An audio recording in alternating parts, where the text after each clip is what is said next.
Hello दोस्तों। यहाँ पे देखो हम लोग एक बात करेंगे। एक टॉपिक आता है जिसको बोल देते हैं क्या, रेस्पिरेटरी सेंटर्स।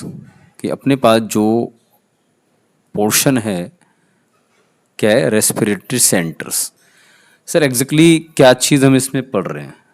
क्या हम पढ़ रहे हैं कि भाई रेस्पिरेशन को कंट्रोल कौन करता है। रेस्पिरेशन जो है उसको कंट्रोल करने के लिए कौन से पार्ट काम करते हैं, तो उसकी बात की जा रही है। तो जैसे हमने इसमें पढ़ा हो तो वही आपका पॉन्स एक पार्ट होता है, पॉन्स या पॉन्स वेरोलाई आपका ये हिंड ब्रेन का पार्ट होता है। सेम ऐसे मेडुल्ला पार्ट होता है या मेडुल्ला ऑब्लोंगाटा, ये भी हिंड ब्रेन का पार्ट है। फिर एक ऑप्टिक आर्क होती है और एक होती है कैरोटिड आर्टरीज। ये चार मेनली काम करते हैं कंट्रोल करने के लिए। अभी बेसिकली अगर मैं बात करूं भाई इसमें मेन वर्क कौन करता है, सर इस वाले को हम नॉर्मली नाम लिखते हैं main respiratory centre. Respiratory centre या फिर इसका एक नाम है, इसी को लिखा रहता है न्यूमोटैक्सिक सेंटर। न्यूमोटैक्सिक सेंटर, ठीक है। और मेडुला वगैरह जो होते हैं इसकी अगर मैं बात करूं ये, या ऑप्टिक आर्क की या फिर कैरोटिड आर्क की, देखो ये तो न्यूरल कंट्रोल पे काम करता है। मेडुला वाले लिखे रहते हैं कीमो सेंसिटिव, मींस ये केमिकल के बेस पर रिस्पॉन्स करते हैं कंट्रोल को। और मेडुला एक तरह से क्या कर रहा है, ये सिग्नल को कलेक्ट करके इसकी तरफ पहुंचाता है जिससे रेस्पिरेशन कंट्रोल किया जाता है। और ज़्यादातर इस सिग्नल को कंट्रोल करने में जो इनके सेंसिटिव एरियाज हैं, केमिकल जिनको ये सेंस करते हैं, तो CO2 और H+ की कंसंट्रेशन है। ये काम ये लोग भी करते हैं। CO2 और H+ की कंसंट्रेशन कम ज़्यादा हुई उसके बेस पर ये एक्टिव होते हैं। तो ये क्योंकि ये सारे केमिकल के बेस पर काम कर रहे हैं तो इसको कीमो सेंसिटिव बोल देते हैं, ठीक है। अच्छा, जो मेन है इसमें, जैसे मैंने कहा कि भाई मेन तो कौन है, पॉन्स वेरोलाई है ये। उसके बाद सेकंड नंबर पे मेडुला आता है जो एक तरह से असिस्ट करता है इसको, ठीक है, केमिकल को सिग्नल करके CO2 और H+ के बेस पर न्यूरल रेस्पॉन्स पूरा ये कंट्रोल करेगा। इसीलिए इसे न्यूमोटैक्सिक सेंटर या रेस्पिरेटरी सेंटर मेन बोलते हैं। फिर ऑप्टिक आर्क और कैरोटिड आर्टरी ये एक तरह से असिस्ट करते हैं किसको, मेडुला को, और फाइनली पॉन्स को, ठीक है। आई थिंक क्लियर है एक बात कि भाई ये आप क्या कह रहे हैं, किस तरह से रेस्पिरेटरी सेंटर्स की बात कर रहा हूं मैं। ओके, तो बात करते हैं अगली कि सर ठीक है, अब ये जरा चारों को मुझे पहले तो इनकी लोकेशन वगैरह के बारे में अगर मुझे कुछ पता हो तो ज़्यादा सही है, ठीक है। ये तो कोई क्वेश्चन है, वैसे थोड़ा क्लियर कम दिखाई दे रहा है, लेकिन फिर भी अगर आप देखेंगे लिखा the centre which can moderate the function of the respiratory rhythm center। Respiratory rhythm centre कौन है, पॉन्स है, पर इसकी हेल्प कौन कर रहा है, मॉडरेशन का काम कौन कर रहा है, मेडुला कर रहा है। मैंने कहा ना एसेसरी है। अब इसमें जैसे देखो ऑप्शन में लिखा हुआ है न्यूमोटैक्सिक सेंटर, तो सर ये तो खुद ही हो गया पॉन्स, तो ये तो मेन यही हो गया। तो मेन रेस्पिरेटरी रिदम सेंटर है, तो इसको हेल्प कौन कर रहा है, मॉडरेट कौन कर रहा है इसके फंक्शन को, मेडुला कर रहा है। तो आंसर तो मेडुला होगा, ठीक। अभी ये देखते हैं, ये यहाँ पे पहले इसकी आपकी NCERT की थोड़ी लाइंस को पढ़ते हैं। रेगुलेशन ऑफ रेस्पिरेशन में क्या लिखा हुआ है उसको थोड़ा समझते हैं। लिखा है human beings have a significant ability to maintain and moderate the respiratory rhythm to suit the demands of the body tissue. क्या कह रहा है, ह्यूमन बीइंग के पास एबिलिटी है मेंटेन करने की, उसको नॉर्मलाइज करने की, किसको, रेस्पिरेटरी रिदम्स को, कितनी स्पीड है रेस्पिरेशन की। नॉर्मली आपको पता है तो 12 से 15 बार हम ब्रेथ करते हैं 1 मिनट में, ठीक। इसको मेंटेन करना on the basis of demand of the body tissue, ठीक है। दिस इज डन, क्या लिखा है, by the neural system, nervous system से, a specialised centre present in the medulla region of the brain called respiratory rhythm center is primarily responsible for this regulation, ठीक है। Primarily वही control करता है, एक तरह से डायरेक्ट कंट्रोल मेडुला का ही होता है। Another centre present in the pons region of the brain called pneumotaxic center can moderate the function of the respiratory rhythm center। ठीक है, रेस्पिरेटरी रिदम सेंटर को मॉडरेट करने का काम करेगा। मैं इस क्वेश्चन को वापस लेके आऊं तो यहाँ पे आंसर आपका आएगा न्यूमोटैक्सिक सेंटर जो मॉडरेट करता है, तो इसका आंसर पॉन्स आएगा।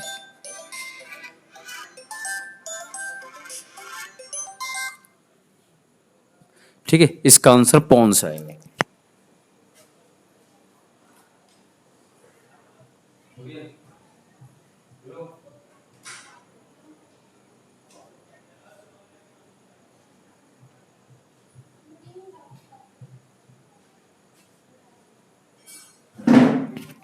ठीक है, तो आपका क्या बोल रहा हूं मैं, न्यूमोटैक्सिक सेंटर पॉन्स जो है किसको मॉडरेट करेगा, एक तरह से कंट्रोल कर रहा है किसके, रेस्पिरेटरी रिदम सेंटर को।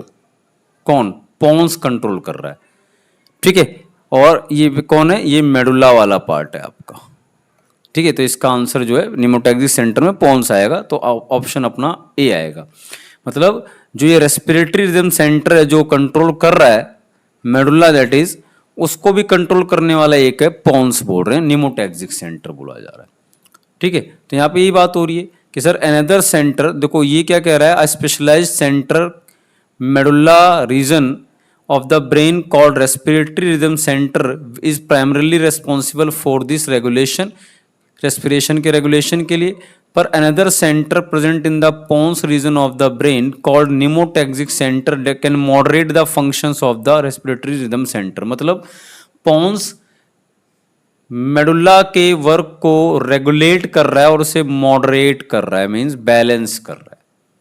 ठीक है, फिर लिखा है neural signal from this centre can reduce the duration of the inspiration and thereby alter the respiratory rate. मतलब मेनली न्यूरल सिग्नल किससे आ रहे हैं sir, pneumotaxic centre that is pons वाले रीजन से आ रहे हैं।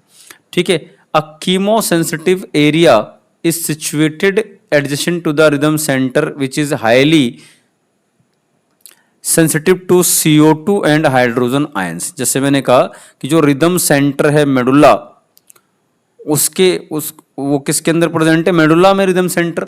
इस मेडुला में ही एक कीमो सेंसिटिव एरिया है जो कि हाईली सेंसिटिव होता है CO2 और H+ आयन कंसंट्रेशन से। मतलब increase in these substances can activate this centre which in turn can signal the rhythm centre to make necessary adjustment in the respiratory process by which these substances can be eliminated। मतलब जो आपका medulla reason है, उस medulla reason के अंदर ही दो centre हैं। कौन कौन से सेंटर हैं सर, मेडुला रीजन में आपके पास एक सेंटर हो गया रेस्पिरेटरी रिदम सेंटर, और दूसरा सेंटर हो गया कीमो सेंसिटिव एरिया है एक। ठीक है, तो जब ये कीमोसेंसिटिव एरिया किससे एक्टिवेट होता है या सेंसिटिव है, CO2 और H+ आयन कंसंट्रेशन से।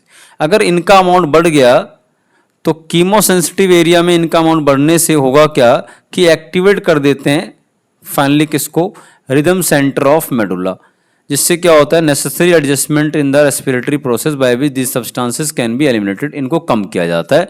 और इस मेडुला को सिग्नल एक तरह से सपोर्ट कौन कर रहा होता है, mainly that is are called as pons region, जिसको हम लोग क्या नाम बोल रहे हैं, न्यूमोटैक्सिक नाम बोल रहे हैं। ठीक है, तो मेनली ये कंट्रोल कर रहा है और मेडुला थोड़ा, मतलब मेडुला मेन में तो आ रहा है, बट आप इस बात को समझें कि मेडुला को कौन कंट्रोल कर रहा है, तो उसके रिदम को मॉडरेट करने का काम इसका है। तो एक तरह से ये डायरेक्टली कंट्रोल कर रहा है। बाकी दोनों सेंटर, रिदम सेंटर हो गया और कीमो सेंसिटिव एरिया, दोनों का है मेडुला रीजन में। फिर क्या लिखा है, receptors associated with the aortic arch, तो मैंने कहा ना ऑप्टिक आर्क और carotid arteries can also recognise changes in the CO2 and H+ concentration and send necessary signal to the rhythm centre for remedial action.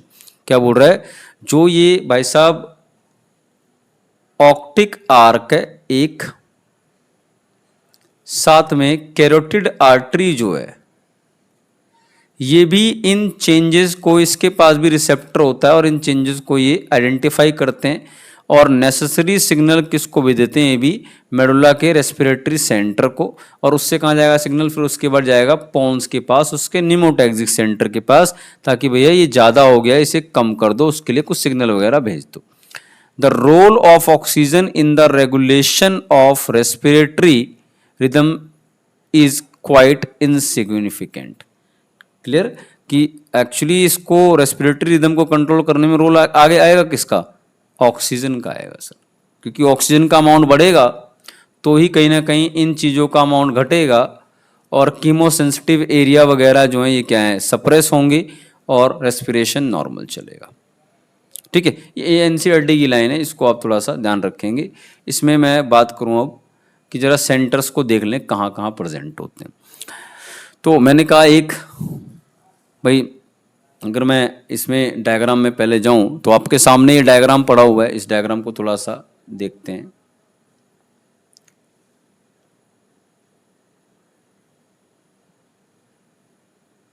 ठीक है, इसमें देखो एक तो आपके पास ये पूरा ब्रेन का पार्ट है,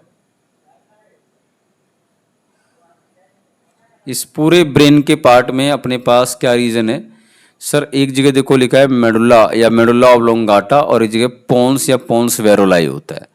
तो ये रीजन दिख रहा है आपको पोन्स वाला, और इसके नीचे रीजन है मेडुला वाला। तो मैंने क्या कहा, ये आपका हो गया न्यूमोटैक्सिक सेंटर। न्यूमोटैक्सिक सेंटर क्या करता है सर, जो मेडुला है जो कि दो तरह का काम कर रहा है, एक तो रिदम सेंटर है और एक दूसरा क्या है, कीमोसेंसिटिव एरिया भी यही है। तो जो रिदम सेंटर है वो आपकी हार्ट बीट वगैरह को, या यू कैन से आपके रेस्पिरेशन रेट को कंट्रोल करता है, और उसकी वजह से पर वो जो उसकी वजह से आपका रेस्पिरेशन रेट कंट्रोल होगा। पर इस रिदम सेंटर के जो मेडुला का रिदम सेंटर है, इसको नॉर्मल रखने में कौन हेल्प करता है, पोन्स हेल्प करता है या कंट्रोल करता है, आप बोल सकते हैं, न्यूमोटैक्सिक बोल रहे हैं। ठीक है, तो आप अगर देखेंगे तो इसके अंदर डायग्राम में अपने पास तो ये आ गया कि भाई ये आपका न्यूमोटैक्सिक, ये रेस्पिरेटरी रिदम सेंटर है, कीमोसेंसिटिव एरिया वाला है, जहाँ पे CO2 और H+ बढ़ते ही ये एक्टिव हो जाता है इसका कीमोसेंसिटिव एरिया, और इसका जो है फिर रिदम सेंटर को सिग्नल जाता है। अच्छा, उसके बाद जो है ये इसके अंदर डायग्राम में देखो पोन्स दिखा रखा है। ठीक है, फिर आपका यहाँ पे मेडुला दिखा रखा है, फिर ये न्यूमोटैक्सिक सेंटर बोला है, एपनियोस्टिक सेंटर जो भी ऑक्सीजन वगैरह कम करेगा उसके लिए, और ये DRG डॉर्सल रेस्पिरेटरी सेंटर। तो जनरली अगर मैं बात करूं तो इसमें आपके पास देखने को ये मिलने वाला है कि सर ये जो पोन्स वगैरह हैं, मेडुला वगैरह हैं, ये VRG में आते हैं, वेंट्रल रेस्पिरेटरी सेंटर में काउंट हो गए। ठीक है, उसके बाद जो आपका ये वाले आते हैं डॉर्सल रेस्पिरेटरी सेंटर में, तो इसमें आपके पास क्या आते हैं सर, जो ये जनरली वीकेंड से जो मैंने कहा कि ऑप्टिक आर्क वगैरह, उसके बाद कैरोटिड आर्टरी जो हेल्प करते हैं एक्चुअली मेडुला की, और फिर पोन्स उन सबको कंट्रोल कर रहा होता है। अब बेसिकली अगर मैं सारी कहानी बताऊं तो बस मैं सिर्फ 3-4 चीज़ें बताता हूं कि जो ये मेडुला रीजन है सर, ये रिदम सेंटर है, इसके पास रिदम सेंटर, और इसके पास एक है कीमोसेंसिटिव एरिया।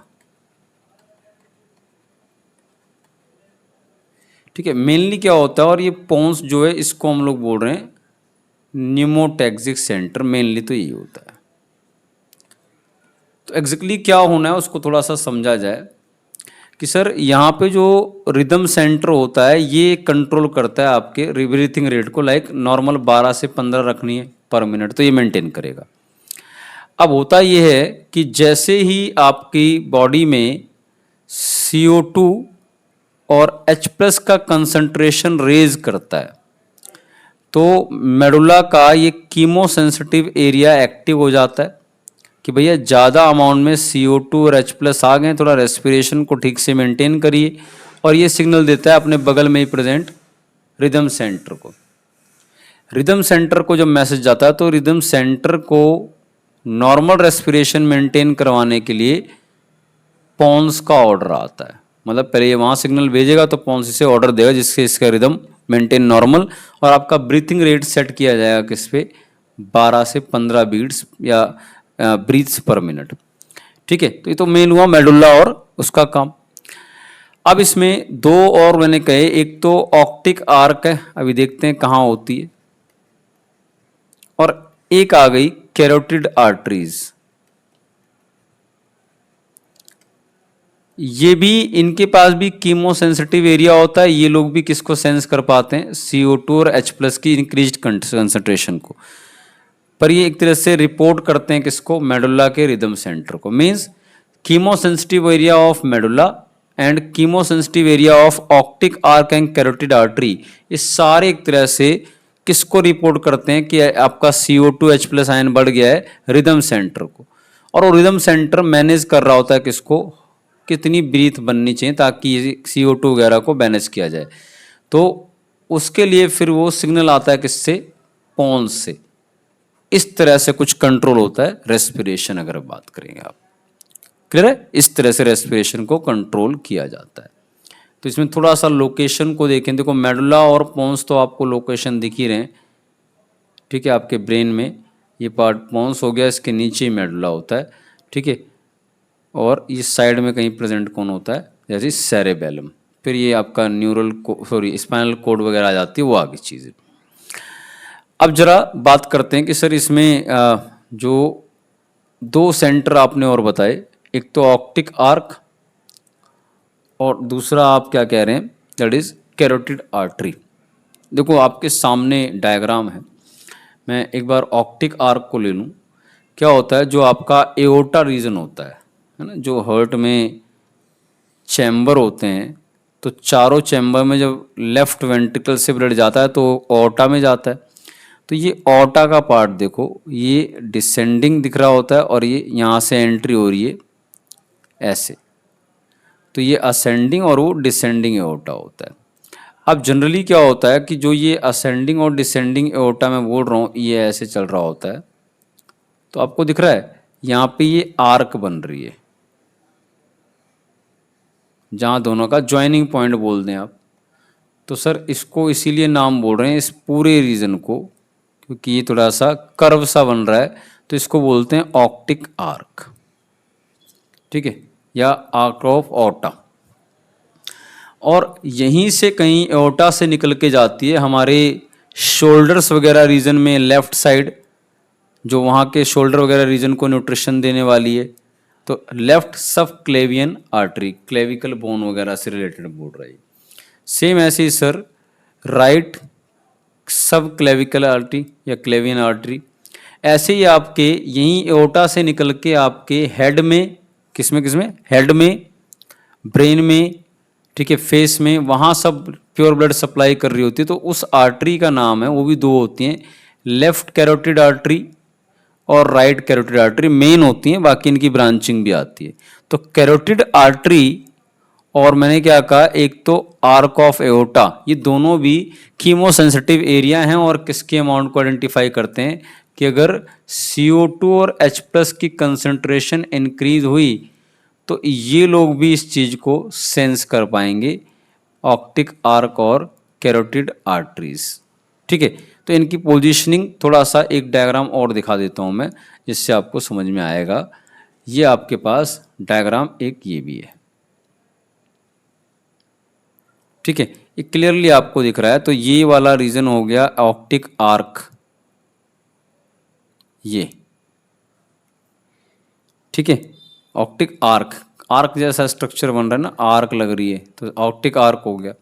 तो ऑप्टिक आर्क देखो यहीं से निकल के आ रही है, फिर ये आर्टरीज जो प्योर ब्लड सप्लाई करेंगी। सर ये क्लेवियन वाली आर्टरी देखो आर्म्स वगैरह में जा रही है ना, शोल्डर वगैरह में, इधर ये लेफ्ट और राइट बस। तो और फिर एक आर्टरी निकल के देखो चल रही है यहाँ ऊपर फेस की तरफ, या फिर बोल दें हेड की तरफ। इनको क्या बोल रहे हैं सर, राइट वाली को राइट और लेफ्ट वाली को लेफ्ट, कॉमन कैरोटिड आर्टरी, क्योंकि फर्दर ये डिस्ट्रीब्यूट होती हैं या यू कैन से पार्ट्स में डिवाइड होती हैं।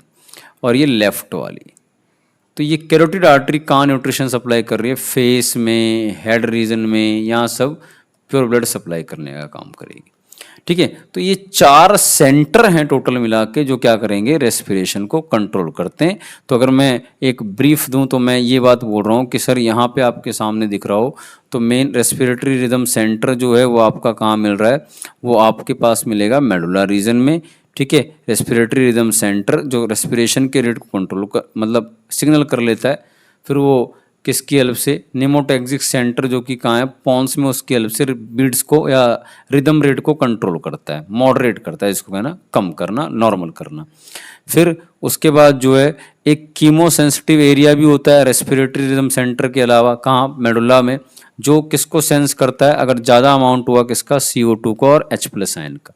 तो जब सेंस कर लेता है तो मैं जनरली बात करूं तो वो किसको सिग्नल देता है कि भैया ये रेस्पिरेटरी रिदम सेंटर कि देखो ये CO2 और H+ आयन का कंसंट्रेशन बढ़ रहा है, थोड़ा जरा निमोटैक्सिक सेंटर भैया को बोलो पॉन्स वाले कि भाई साहब जरा हमारा ये रेस्पिरेशन रेट को मॉडरेट कर दीजिए। ठीक है। अच्छा, इसमें ये तो इसका एरिया हो गया, किसका, मेडुला का ही। बट उसके अलावा इसके असिस्टेंस में 2 लोग और आते हैं जो सिग्नल करते हैं कि भाई H+ और CO2 का अमाउंट बॉडी में बढ़ा है, ऑप्टिक आर्क और कैरोटिड आर्टरी। तो मैंने उसको आपको अभी डायग्राम में दिखाया कौन सी ऑप्टिक आर्क होती है, कौन सी कैरोटिड आर्टरी होती है। तो आपके सामने ये रही ऑप्टिक आर्क सॉरी, और फिर ये जो हमारे ब्रेन हेड वगैरह की तरफ न्यूट्रिशन लेके जाएंगी तो कैरोटिड आर्टरियाँ 2 होती हैं। ठीक है, एक कोराटिड लिख दिया, कैरोटिड आएगा। ठीक, तो ये चारों लोग मिलके कौन कौन, मेडुला, पोन्स, ऑप्टिक आर्क और एक कैरोटिड आर्टरी।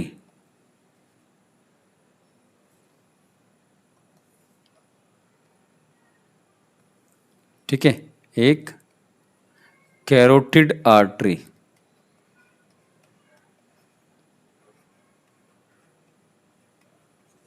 चार लोग मिलकर कंट्रोल करते हैं।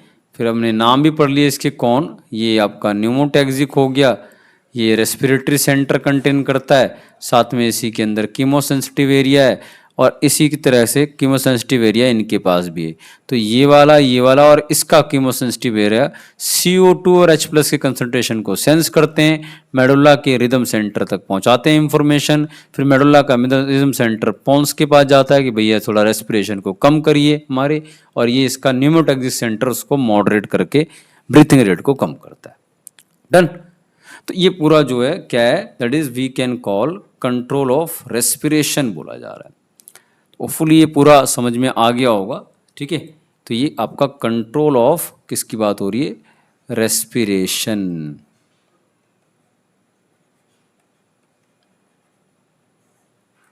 ठीक है, तो ये थोड़ा सा ध्यान रखिएगा। Thank you. ठीक है, इस वीडियो को देखिए, कोई डाउट हो तो ज़रूर आप उसको मुझे भेजिए। Thank you very much.